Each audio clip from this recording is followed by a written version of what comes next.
All right, I'm here with Chris Hinshaw, and you said you were on your way back from your workout when you text me.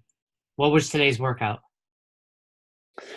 So the workout combination that we did was I'm into these workouts lately that create a significant amount of fatigue, and then we do what we call an active recovery. And I know that a lot of people think that an active recovery is, an hour-long row or a mile swim in the pool. And an active recovery really is a movement that sole purpose really is to clear the fatigue, ideally from a similar movement pattern that just created the fatigue.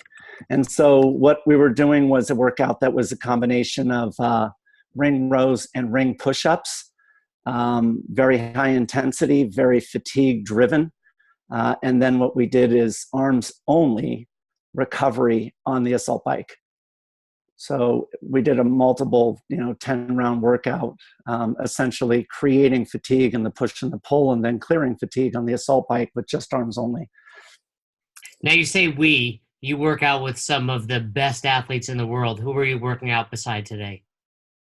No, so today it was just really me and just a couple of people in the gym just tinkering around. I mean, part of this programming methodology is something that I've been playing around with Dave Durrani, who's, an Olympian gymnast, and Chad Vaughn, an Olympian weightlifter. And we've been playing around with these workouts to build capacity. And part of it is if you're always doing things with the elites, you get jaded in the sense of almost the impossible seems possible. And you need to always stay grounded. And I mean, I like to experiment with the elites, but some of the things that they do, it's not even in the same stratosphere of really the general CrossFit enthusiast. Yeah, and being on WOD on the Waves with you, that was my first exposure to clearing fatigue. And it's brutal, first of all, for those listening that have never done it. And we'll talk about how they can learn more from you as we go on. But that was some of the best stuff I learned on the entire trip. Took it back, immediately started implementing myself. And something you said about the games athletes, I'm listening to a book called Fooled by Randomness. I don't know if you've heard of it. And it's a lot about how we kind of get lost in these statistics because of the way people are presenting them. And I think a lot of CrossFitters are guilty of it too, just even in the box, forgetting how healthy and how fit they are because they're only comparing themselves to other CrossFitters. Right. And it's probably the same for you. If you're only working out beside a Rich Froning, you're like, I'm a really bad athlete, but you're comparing yourself to the best in the world. Now, me. You good there, Chris? Yeah. It just said.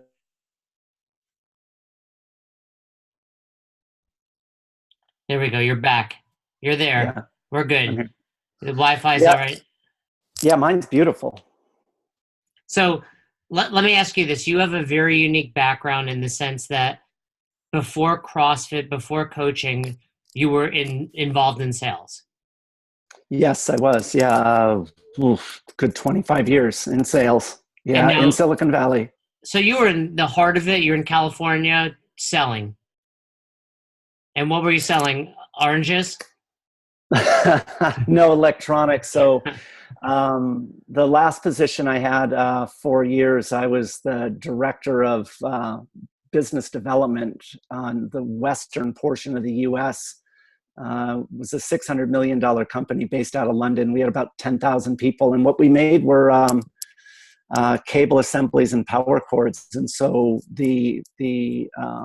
for example, the cord that goes into your iPhone. So this plug and then the wall adapter we made.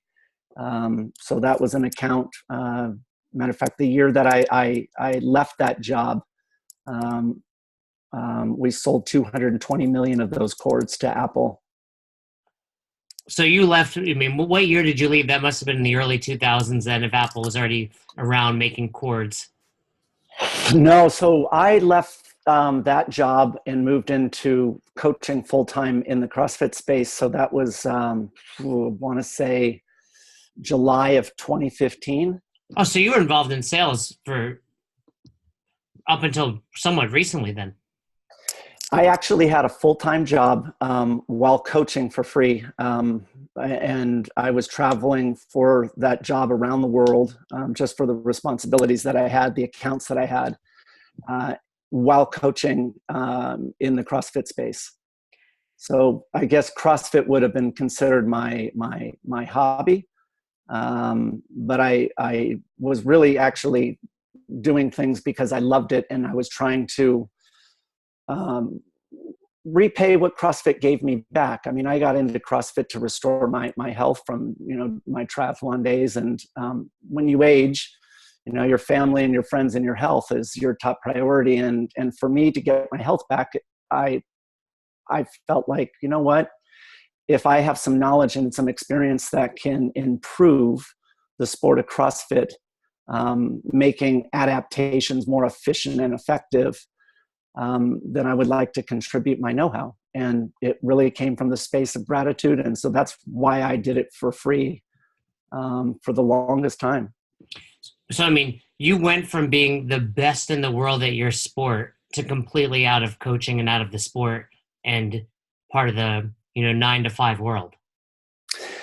Yeah, I was, it's interesting as you age, you get sucked into this belief that the American dream is, we got to get married, we got to go into debt, and we have to have a job. And what happens, and then of course, when those things get difficult, it's time to have a couple of kids.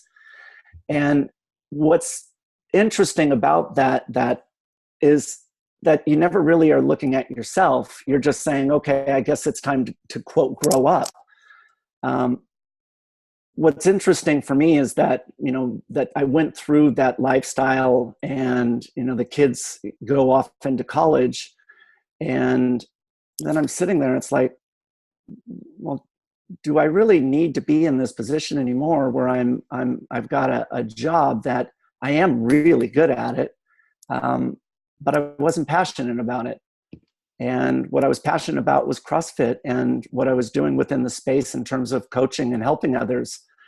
And it took a lot of courage to just get up and go, after 25 years. I was talking with Jason Khalipa, and he was one of the original athletes. And he told me, he's like, look, I know you think that you can pull off both things at the same time. And he says, but I know the real reason is because you're just afraid that if it doesn't work out, that you made a bad choice. And he says, you got to trust yourself that, if you could dedicate all of your time to coaching, you've got to trust that you're actually going to not only be good at it, but you'll be able to develop a business, and you'll be able to develop a successful business. And when you're making those decisions of leaving a job, and, I was very well paid to basically, start from scratch, that's a dicey time, especially when you're, in your late 40s, early 50s. So without getting into numbers, would you define yourself as more successful then or now? It's interesting. So I made a lot of money back then, lived in Silicon Valley, lived in the same town that Facebook's in. And because you are working, 70, 80 hours a week, you make up for that by spending more money. You try and find happiness, to restore that pump in spending. And so although you make more money, you spend more money. We actually moved to Cookeville, Tennessee a year and a half ago. And the lifestyle out here is completely different than that of Northern California. But in terms of overall happiness and success, it is significantly greater now than it was at the peak of my sales career. And you're married, correct? No, just with same person. Yeah, for 10 years now. So Yeah. Yeah. My better half, Heidi, is your relationship better now because of that? oh, absolutely. Absolutely. I mean, one of the things that happened was that CrossFit, interestingly enough, as soon as I left my job, that was after the 2015 games. Um, about 4 months later, I was approached by CrossFit HQ to partner up with my aerobic capacity course that I was just doing on the side. I'd been doing that course for a year and a half prior.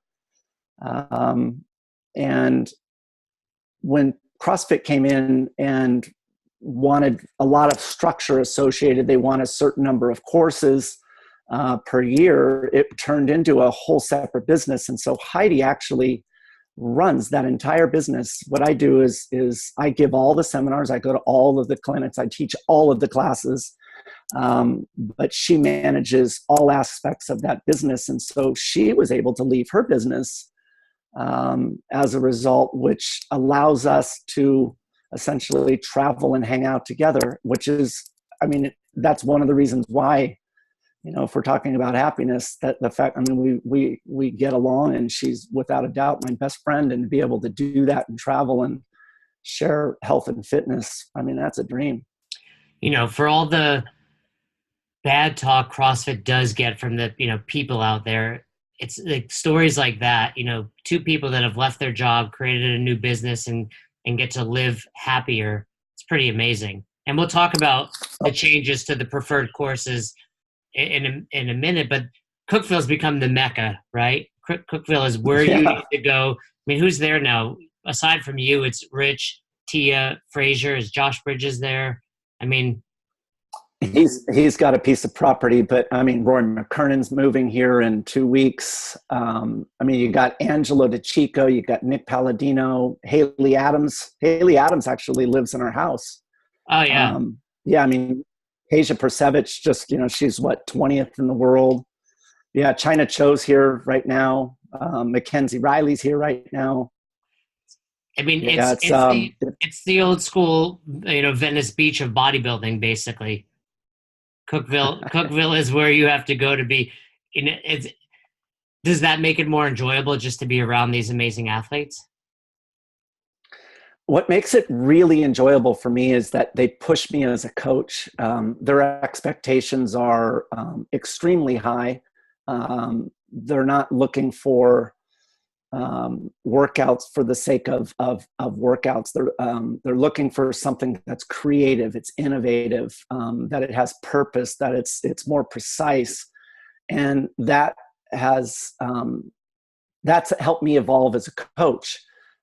Part of what I recognize is that I learn a lot from athletes, a lot, not in terms of just sampling and testing of workouts, but just the things through observation that people are able to do. And by having a larger population here in town, you see patterns of behavior, you see patterns of performance. If I was remotely working with them, or if it was just one athlete here, you may just think of that as an anomaly. But I have a huge, luxury by seeing patterns because of that volume, that larger sample size.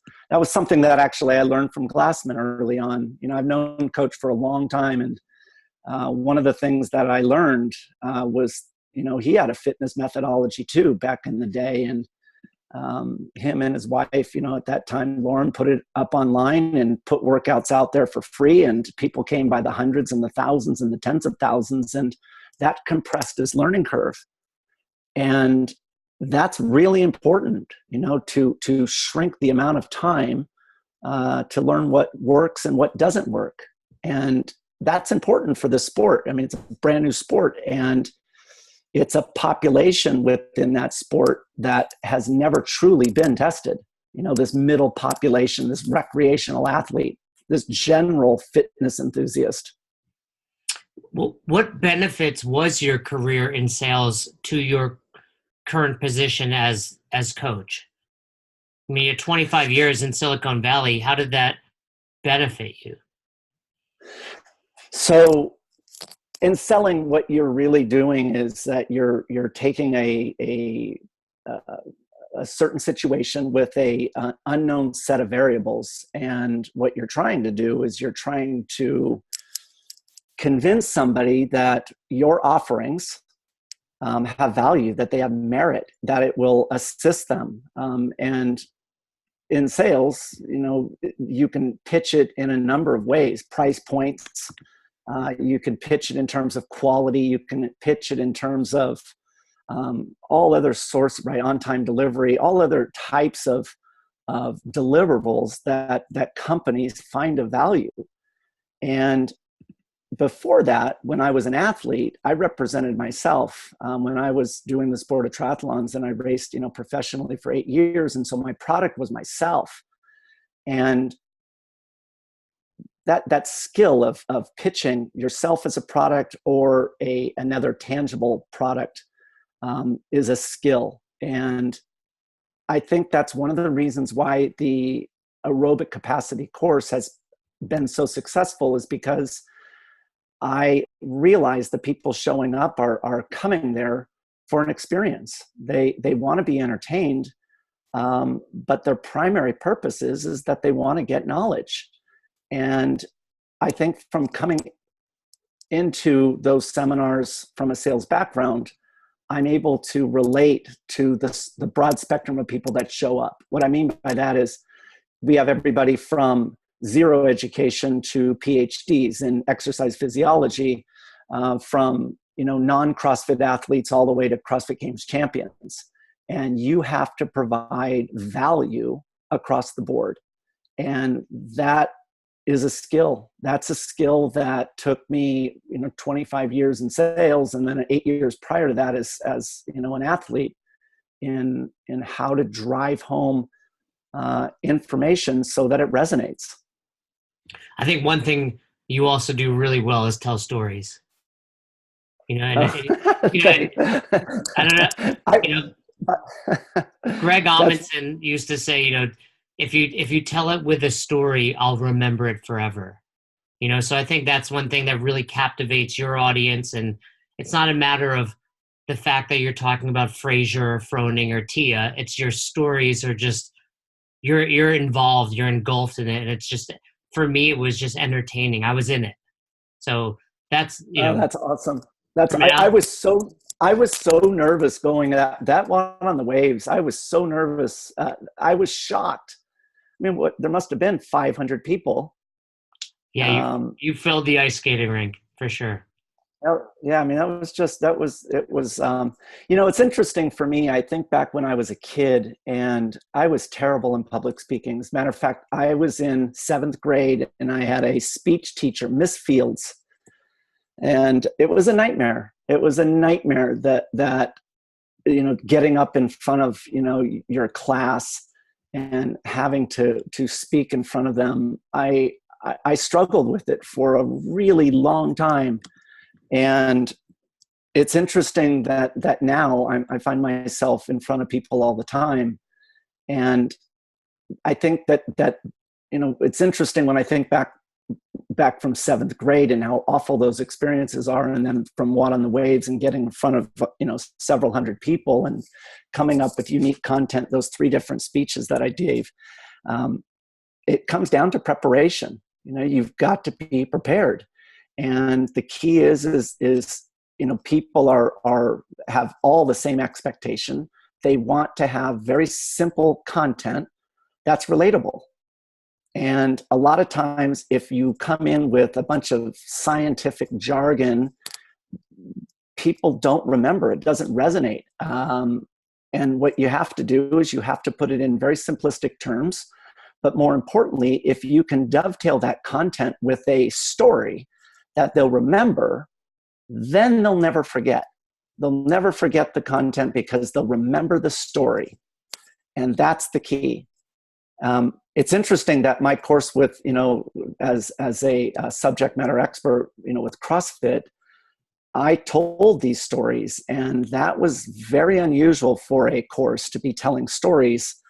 But now the level ones and level twos have adopted that concept that they're not following that script format anymore, and it's more authentic. Yeah, being on the staff for nearly 7 years, I can tell you that I've seen the transition of when it was very much like, this is what you have to say, versus throw in, there's parts of it where it's like, add your story here. And I love it because it's fun for me as the deliverer of the message to be able to throw in a true story that I believe in, and is real to me. And what you said, that a lot of the guests, we've had some of the best coaches in the world on, and they all say the same thing. It needs to be simple. No one cares. Yeah. The truth is, I don't care about lactic acid and what's happening in my body. I want it to flush and show me how to do it. And if that means pressing PVC over my head for 2 minutes after handstand push-ups, cool. I think that that's the key, is that you have to sit. So like I will tell people, it's like, when we talk about these lactate clearance workouts, this concept has been around for 100 years, and it is applicable to any movement that we want. Well, the problem is that if you cite a bunch of examples, people still don't get it. But if I turn around and I say, no, a lactate clearance workout is taking two movements that are virtually the same. One movement's a very high intensity, the other is very low intensity. So a good example is running. Take a running sprint that creates fatigue, and then what you're going to do is clear that fatigue in a slow recovery jog. Sprint into a jog. That's a lactate clearance workout, and you can apply it towards any movement. You just have to follow the same parameters. It has to be simple, but you have to tell a story. So in their head, they're like, oh, he said running sprint into running jog. Create fatigue, clear fatigue. Got it. And, I think I remember your stories. You involved, I think, Spencer Hendel talking about handstand push-ups, and Matt Frazier talking about how he couldn't find the right pace on the jog, I believe you were saying. So it's like those stories, from January are still in my head. It's really wild. It's really impressive. Now, you mentioned earlier you were coaching CrossFit for free for years, and you took advice from Jason Kalipa. Now, at the time, Kalipa was probably not even 30. How hard was it, as a 50-year-old man who's had this incredible success, to look at someone like Kalipa, granted he's been successful, and heed his advice? I mean, that's the thing, is that my judge of character, just being in sales and personalities, I've gotten pretty good at reading people, and Jason is one that I spent a tremendous amount of time with back in the beginning, and we talked a lot. I have a lot of respect for just his educational background, as well as his forward-looking thinking. His concepts are very advanced, and I have a lot of even to today, I have very good conversations with him about what he's doing, what I'm doing. And so I respect him in that way. The thing that resonated when he spoke to me about having two jobs and myself thinking that I can pull them off, I never really thought about what it would be like if I had all of that time just to one position. And I got to thinking about it. Every time when I would go from coaching in the CrossFit space back into my regular job, I would have to almost take a warm down out of my CrossFit position and then restart my thinking into my job. And I would have a lot of lag between those. And when I eliminated my full-time job and went straight into CrossFit, I no longer had that lag. And what I was able to do was build upon that creativity on levels that I've never seen before. And that happened immediately. So there's people listening that are probably in a similar position as you. They want to be a full-time CrossFit coach, or maybe they already own an affiliate.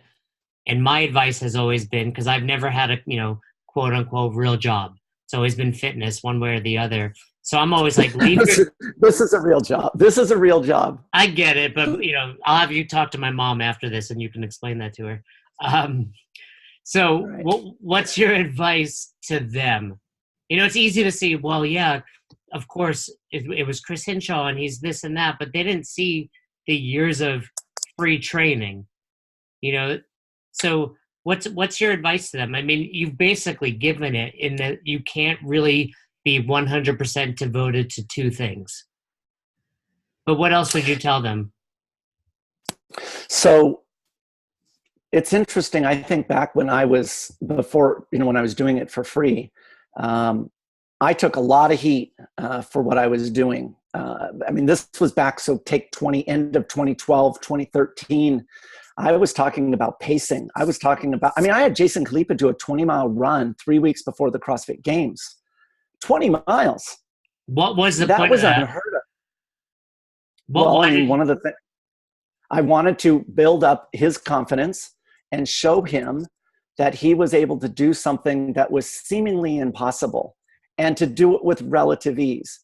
I wanted that confidence boost that he is not the same person that was ever going to the games in the past. Because Jason, one of the things that I had to address was his lack of confidence. I mean, here's a guy that was finishing last in every endurance event at the CrossFit Games, and he's tried through his influence of finding people and resources to turn that around. And when I was working with him, it became very clear that was something that sat in the back of his mind all the time. I'm still going to go to the CrossFit Games and finish last. And when he did that 20-mile run, he realized that he did the seemingly impossible. But more importantly, the next week, I gave him a workout that is called Yaso's 800. It's a marathon predictor workout. It's 10 by 800 meters. Where the rest is a 1-to-1 work to rest ratio. And he averaged 2 minutes and 57 seconds for those 10 800s. So sub 6-minute mile pace. That's incredible. Yeah, for a 2. Right. And so part of it is that I wanted to give him workouts that were considered the peak of the peak within the running world.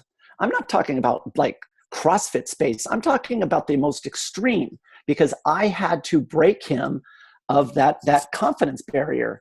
And when he did that 257, that really showed him that this guy's ready. I'm ready to get after it. That was very controversial back in 2013, what I was doing. It was very controversial, but part of it is that I know the value of slow twitch fibers. I know the value of your aerobic system.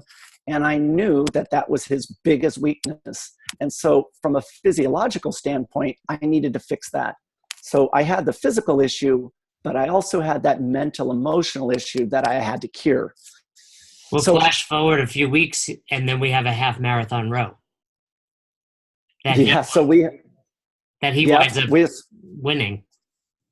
Yep. So it was there was a 2K into a half marathon, and then there was also, they had a swim earlier in that day, and he had worked on through me his swimming, and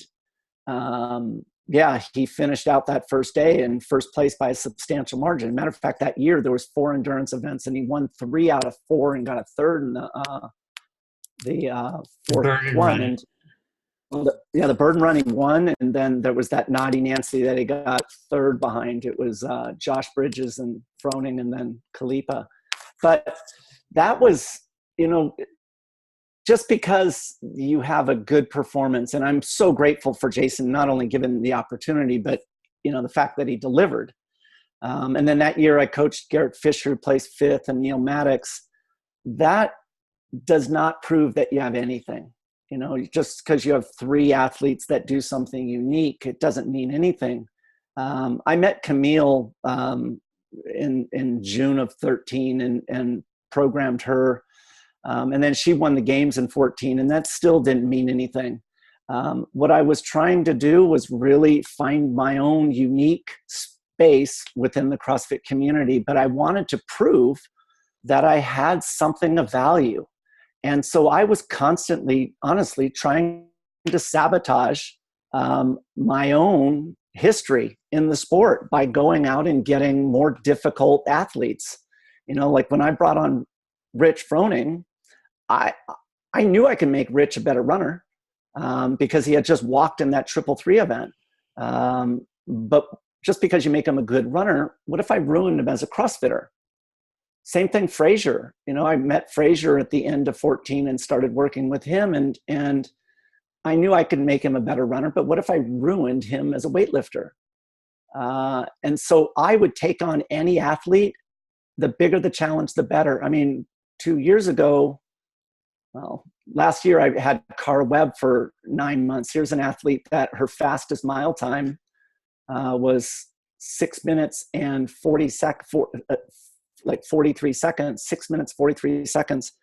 And 5 weeks before the CrossFit Games, she ran a 5:47 mile. You're taking a minute off an elite athlete's mile time in months. Yeah, who finished. Yeah, this is podium athlete at the Games, and you would think, how on earth do you get Cara Webb to be able to run sub 6? Well, she did all the work, but it was a challenge to whether or not it could be done. And that's what I've always done. I've never sat back and go, my claim to fame was Jason Khalipa in 2013, and he got, second place at the CrossFit Games. I am constantly finding and pushing my own evolution as a coach. And I think a lot of times coaches, they sit back and they rest on something that happened, so long ago, it almost doesn't count. And I think you can make that statement about any career even, right? There's probably, when you were in sales 15 years in, you're not like, how can I become a better salesperson? You're just like, I'm making money. This is going great. Part of it is... Well, not me. That's how I got into lots of trouble, boy. Part of it is that you want to always be innovative. And I think that the juice for me is that constant quest for better. Not only in terms of my own evolution as an individual, but also my work product. That's why in my seminar, I give away. I give away all of my information, everything. The only thing that I hold back are athletes' performances because, they don't share them. That's not my information to share. Right. But people always ask me, they're like, wow, you give away everything in your course. Like, where's your intellectual property?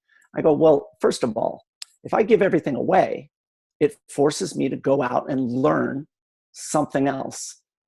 And honestly, I think that my intellectual property is the writing of workouts. That's what I do. I write a lot of workouts. But if I didn't give away content, I think that I would no longer evolve. You remind me of stand-up comedians, because the best stand-up comedians take their closing act and then put it in the front of their act, because that forces them to create a new ending to their show.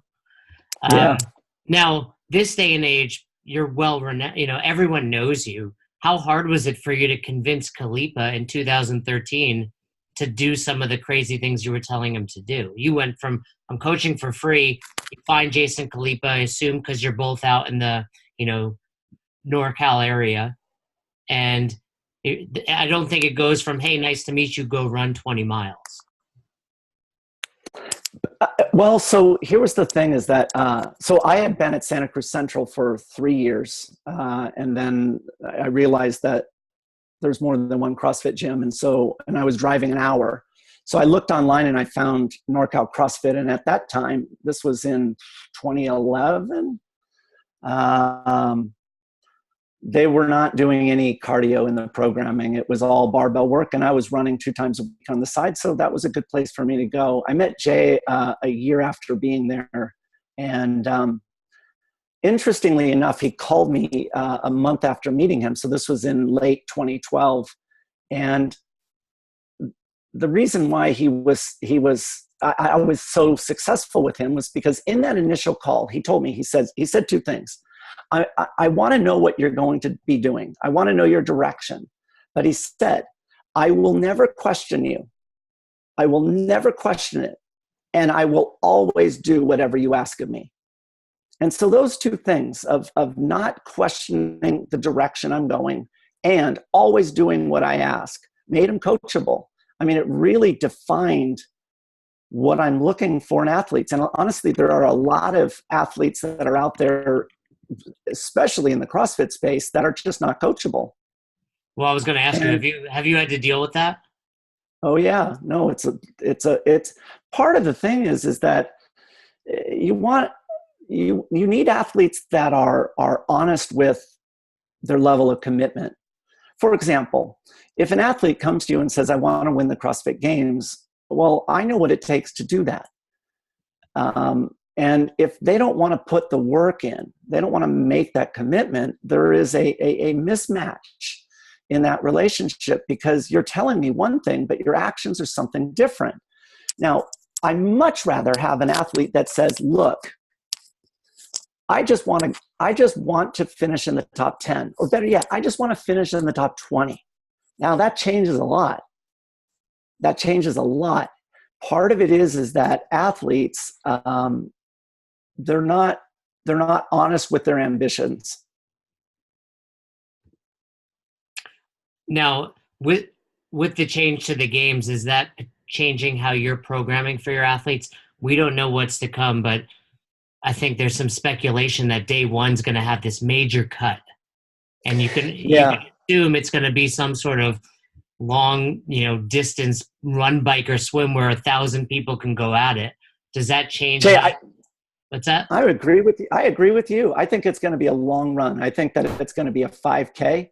It has to be a mass start, right? It has to be something where 1,000 people, 3, 2, 1, we're taking the top 100. So is that changing now what you're doing for your athletes? It's speculation. So, so the way I write workouts now, what I'm doing is I'm so a lot of the athletes that I work with, I've been with them for a long time. So the trust is there, the confidence between the two of us are there, the precision in the workouts that I write are there. So what I do is I want to empower them. Part of what you want to do with an athlete is that you always have an underlining game plan. You always have a primary objective, but you also have a lot of indirect things that are happening in parallel. Because again, what we're looking for is efficiency in the programming. We don't want to just accomplish one thing and then move to another. If I can accomplish 10 things in parallel, now I am compressing the learning curve. And that's what I do, is that with these elites. And so part is that I am writing workouts now that are based upon time domain. So Fraser, for example, has workouts that target a 2 to 3 minute time domain, a 5 to 6 minute time domain, a 10 to 12 minute time domain, and then a 20 plus minute time domain. And what he gets is 3 different workouts for each time domain. One is running on the air runner, one is running on the open road, and one is running on the track. And they're all personalized for him. They all have precise distances. They have precise time domains for those distances and precise recovery time domains, whether it's passive recovery or an active recovery. And the progression is self-guided. So the workouts get more and more difficult as you move down the page. And each time he does a workout, I will update all of his paces that waterfall below it. But what I look at is how fast is he moving down that list, because the workouts get progressively more challenging. So, for example, he would not be able to do the workouts on the bottom of the spreadsheet. They're just too difficult. So what I do is, where are you and how many jumps down the page are you taking? And that tells me a lot about his frame of mind. That sounds like a lot of work for you. I mean, granted for Matt as well, but for you, how much time does that take for every individual athlete on a weekly basis? Well, it takes a while. I mean, I spend a lot of time on it, but honestly, I love writing workouts, and the way they really do pop into my head, and I like creating almost like it's like a puzzle. Um, one of the things that was interesting, I mean, just a puzzle, like I like numbers and I like matching of things, and I like making sure that workouts have this focus or intent behind them, with this purpose. And one of the things that we look at in our sport, 21:15:9, what does it even mean? It doesn't mean anything, Right. The really. It's random just numbers numbers. that Coach Glassman came up with. Right. But imagine if we're doing Fran and we have a 21:15:9, and what we're going to do is we're going to do 21:15:9, but we're going to do it this way. What I want you to do is I want you to actually do the 21 using your slow twitch aerobic fibers. What I want is I don't want the weight to be heavy, and I don't want you to move that barbell fast. I just want you to move, and I want it to be aerobic. Then when we get into the 15, what I want is that I want it to be glycolytic. I want it to be fast twitch two-way muscle fiber. So we're going to go to a different barbell weight, but this time you're going to have to use those intermediate fibers. And then for your 9, we're going to go to even a heavier weight because we want to exercise those fastest of the fast, those 2B fibers. Now, 21:15:9 actually has some meaning. That's what I like writing. That's what I want people to be. I mean, that's what I have my athletes doing. Yeah, that's interesting. I'm immediately thinking about the weights I would have to use in Fran to accomplish that task. Probably significantly lighter than Matt, but it'd be relative to me. Now, you coach. But what if you just do 75, 95, and 115? That's exactly what I was thinking with 135 on the nines, but that's where my head went. There you go. Now, yeah, you coach so many of the game's athletes. Are you able to stay objective and not? I had Dallin on recently, Dallin Pepper, and our mutual friend Matt Torres. You know Matt from Brute Strength. Yeah, I do. Coaches like all those guys that train together for the kids. And I asked Dallin, joking, I'm like, who's his favorite? Are you able to do this without biasing who you favor as far as coaching? Yeah, I don't look at when I'm looking at I never see them as a grouping or a pool. Never. I always look upon them as individuals, and they're a puzzle for me. Just because Katrin does one thing and Cara does a different thing, or Camille does something else, they're apples and oranges. If I try and create similarities between them, that is not the highest and best use of their time as individuals. You have to remember that these athletes are at the tip of the spear. I mean, these are ones that you can't just have this generic programming. They're anomalies. They're not the ones that are in general population. And so I have to find things that are truly unique and individualized for them. That's what I have to do. So just because Katrin posts a post on Instagram that it's your birthday, you don't start thinking about her like, I want to make her the champion this year. I want to make them all the best they could possibly be. Yeah. Now, that's what I really truly do. I mean, I think about it. It's like, I mean, when I had my first conversation with Cara Webb, so we started, so that was in 1817. So this was in October of 2017. And she told me, she says, I want to break 6. My number one goal is I want to break 6 minutes for a mile. This is now, she had just gotten back from the games. And that's what she tells me. That's in my very first conversation with her. So does Katrin or Sarah or Tia, their information is irrelevant, because I have a specific task that she wants to do that. And so for me, it's total. I don't even think about it, to be honest. That's why when I look at the workouts and the things that I write, it's generally around the individual themselves. Now, if I take it for general population, those workouts are much more generic. Those ones are safer. they're less challenging. There's a greater margin of error, because part of it is that I believe that in order to have solid retention, you've got to challenge people, and they have to feel that they've been challenged. But if they're not successful all the way to that final rep, then they're not going to come back. Of all the athletes, who under your guidance has made the most progress as far as where they were to where they are currently? Wow. I mean, there's a lot. I mean, the progress has been, I mean, Katrin. So, what's interesting is that Katrin, I got to know Katrin in 2013. So she reached out to Kalipa, sent him an email and asked him if he would be interested in coaching her. And Jason responded back by saying he doesn't coach people, and he just doesn't do that, especially one-on-one anymore. And she writes back and she says, well, but I really am mostly interested in the endurance programming that you did, and if you would be willing to help me with that. And so Jason, who copies me on this email, said, well, actually, I don't do my endurance programming, and I've copied my coach, Chris Hinshaw, here. Maybe the two of you can get together. Katrin immediately writes me and says, I just want you to know that all I was trying to do was get your email. And I'm not interested in him coaching. I only wanted you.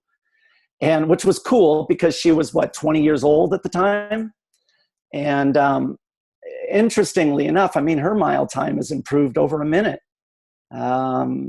She is, in my opinion, one of the fastest endurance athletes, the best in the sport.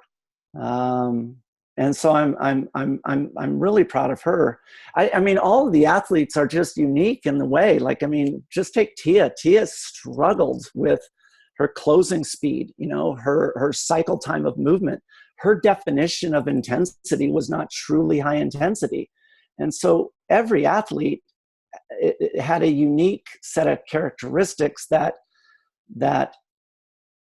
is where I was measuring the improvement. And that's how I was judging myself. So who improved the best? The variables are just so different. And again, I don't think of them as a group. They're always just individualized. I do love the fact that Fraser came from an Olympic weightlifting background. And I love the fact that when I met with him, I said, are you concerned that you're going to get weaker by doing a 2-day-a-week run program? And he told me, he says, you know what, Chris? He said, I never want to finish second ever again. I don't. And I'm willing to knock myself off the podium, even out of the top 10, in order to fix this. Because if I don't fix it, I'm never going to win. And I like that. And I like the fact that he actually has gotten stronger while doing this. That's a great mindset. That's just so impressive to hear. I think you could talk about this forever, as could I, but I don't want you to leave without telling me more about the trail run that you're responsible for out in Kauai. When we initially tried to get on our interview, you were 6-hour time difference instead of 1 or 2. And you've done some amazing things out there. Can you tell us about it? Yeah, thank you. So the Keala Foundation is a nonprofit organization over in Kauai. They're the organization that puts on the Ultimate Hawaiian Trail Run. And yeah, I'm sorry about missing the last, when we were having originally scheduled. I went over there to help out. Heidi and I went over. We just bought one-way tickets, and we wanted to stay for as long as we could, have positive impact. What they do, their primary charter is to give the kids on the island of Kauai an alternative to what has traditionally been, drugs and alcohol abuse as they age.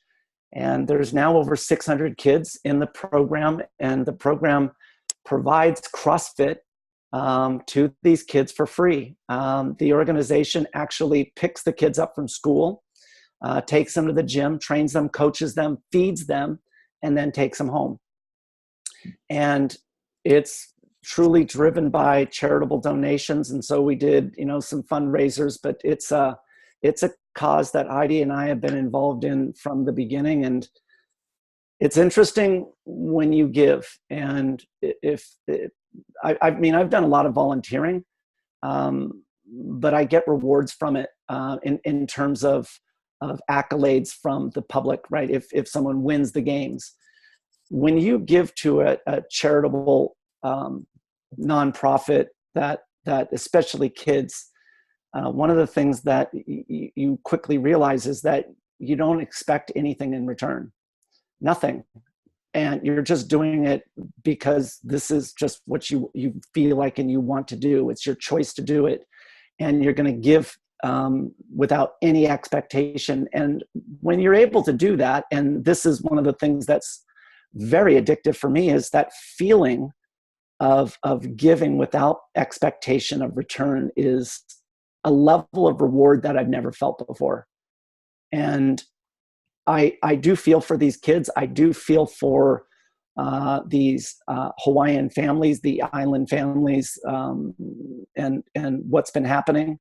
And I want to do what I can to help them. But the reward in terms of personal satisfaction in that effort it's been immensely rewarding for me and Heidi.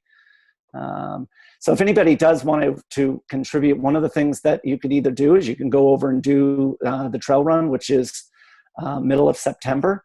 And then we're also planning a very unique camp that is going to be coached by elite level CrossFit coaches and then champions from the CrossFit Games.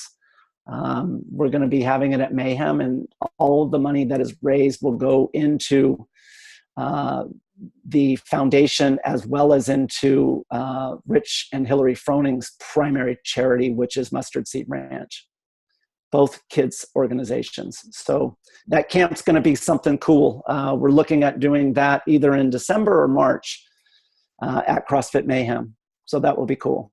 That sounds really amazing. And it's funny to hear you say you're addicted to this. It's like there are worse things to be addicted to than helping other human beings, right? And I've heard, I've never been to the trail run, but my good friend MDV, who works with Jason, he's been going for years, and he always tries to get me out there. So maybe this will be the year. I was just on Kauai. It's my favorite island, and I'd love to help out with that. I'm telling you, it will give you chills to just watch and see what's going on. I never was aware of. It's interesting that we all see what we want to see, and I have been going. I mean, the Ironman was held in Kona. I've been going to Hawaii since I was a kid, and racing, and I've never seen drugs or anything. And the founder, Aaron Hoff. I was going to a beach. We were doing a cliff jump off of this cliff into the ocean called Shipwrecks. And I told him, I said, I've been coming here a long time and I've never seen what you're talking about. This was in the first year. And he says, well, that's because you see what you want to see. And you see coconuts and Mai Tais and palm trees. And so we pull into this beach and he says, I'll just show you right now that you see what you want to see. And he, right there on the beach, it was, groups of people right as we exited the parking lot, and then along the tree line as we were walking to the cliff. And it's just in broad daylight, and it's shocking. And now when I go, I can't shake that. I see it all the time, and I feel for the kids that are caught up in that. And I would like to give them, or at least make my best effort to give them an option, to give them a choice. And, some make the choice that's, the wrong one. But if they have an alternative, then you know what? You always had a choice. And I love the fact that they're giving them a choice of fitness. This is one of the things that, it's interesting, all of these changes that are happening in the sport. Glassman has done an amazing amount of work to help these kids over there and never once has done anything. Without his contribution to help, the success of this program would still be in its infancy. What he has done is on a level of such massive significance, and his generosity as far as helping has it's interesting that that's something that he doesn't even bother to share, but it's truly remarkable, his level of giving. Yeah, I mean, this is a very biased program in favor of Coach Glassman because it's changed my life. So whenever people talk badly and complain, I'm just, you can't explain to them that they have no idea what the man has brought to this world and what he does that goes unmentioned. And, all while founding a new sport and running a $1 billion company. He makes some crazy decisions, but he's also a visionary. Yep. And there's probably a lot of crazy decisions that brought us CrossFit too. Now, and speaking of, yep. there have been some changes that have affected you recently, right? We're no longer a specialty course, we're a preferred course. How is that impacting you in the aerobic capacity seminar? For us, it hasn't. I mean, so we had our own course before CrossFit, and it's just reverting back. For us, it just gives you a lot more latitude in how you manage your course, how you manage your content, how you evolve your course, the number of courses that you do. It just gives us a lot more flexibility. I do worry about the model long term, being truthful about it. I think that if they're truly opening up and this, courses to the whole population by paying the annual $5,000 fee, and yes, okay, they have to go through an approval process, but the fact is that if there's one weightlifting course now, and let's say there's 5 down the road, is the assumption going to be that there's going to be 5 times the quantity of participants now going to weightlifting courses? Or are the weightlifting courses that are being filled today going to get cut, by fifths? So instead of having, 40 people in a course, unfortunately, you're going to have 8 people in the course. I mean, I think the benefit for you is you've established yourself as the expert. There's not going to be Jason's aerobic capacity course that competes with what you're putting out there. And everything you've discussed in the last hour is why you will stay on top. Well, thank you. I mean, that's why I feel like for me, I've always evolved my course.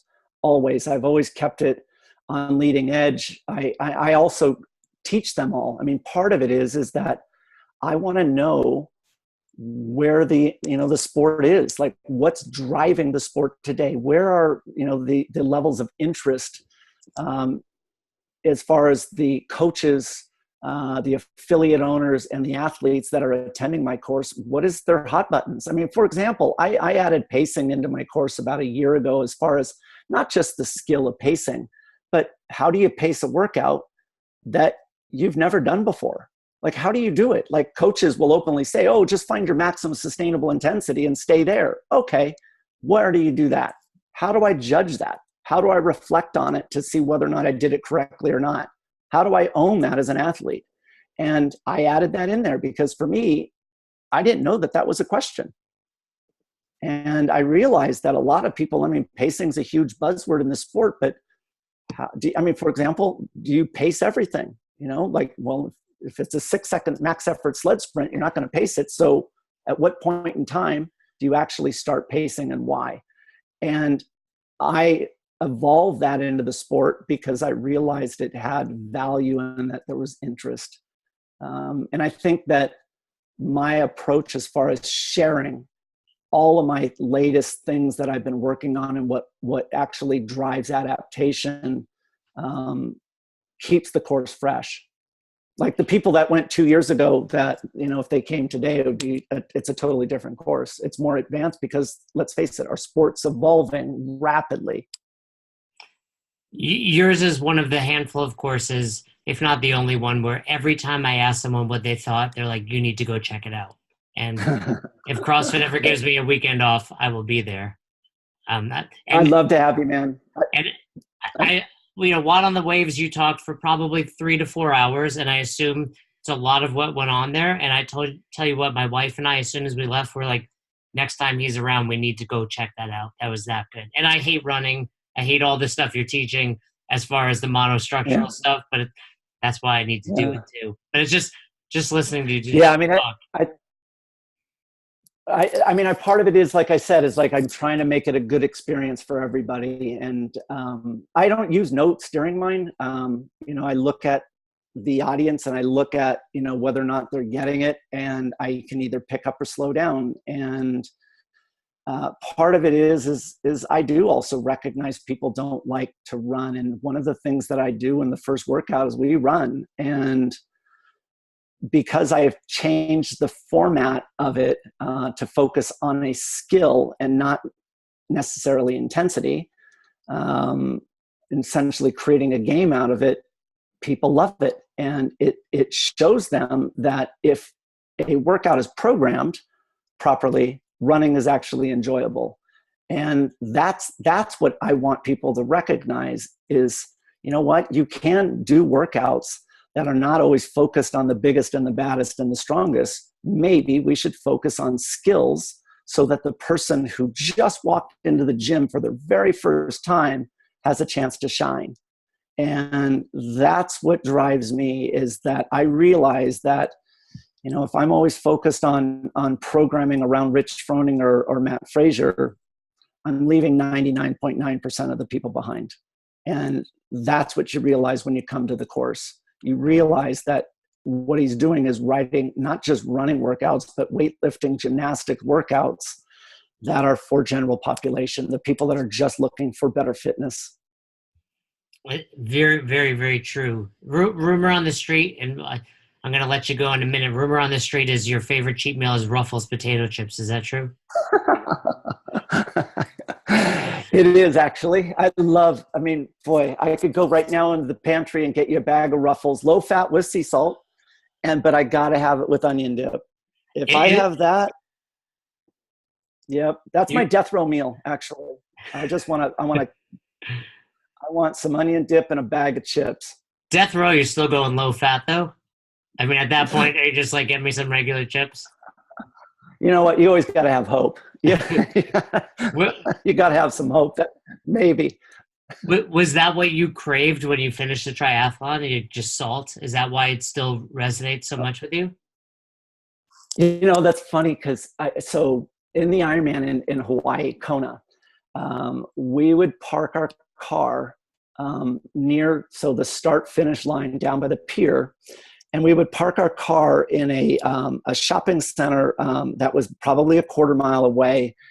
And in that shopping center was a Kentucky Fried Chicken.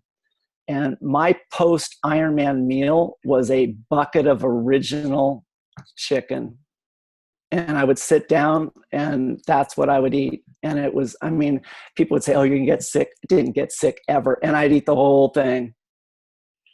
Yep, that was my post-meal. You mentioned earlier you want to give back to CrossFit because it got you healthy again. Are you healthier now as a CrossFit athlete than you were when you were competing in the Ironman? That's a great question. Yes, in terms of health, absolutely. I remember doing. I was a decent runner. Low 30 minutes for a 10K, and I remember doing the Beta Breakers in San Francisco, which had about 70,000 people in it. And I had to laterally move to get around people.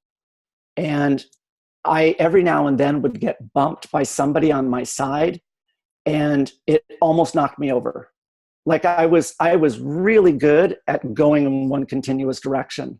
But if I had to move laterally, there's no way I was going to break. I couldn't do those moves.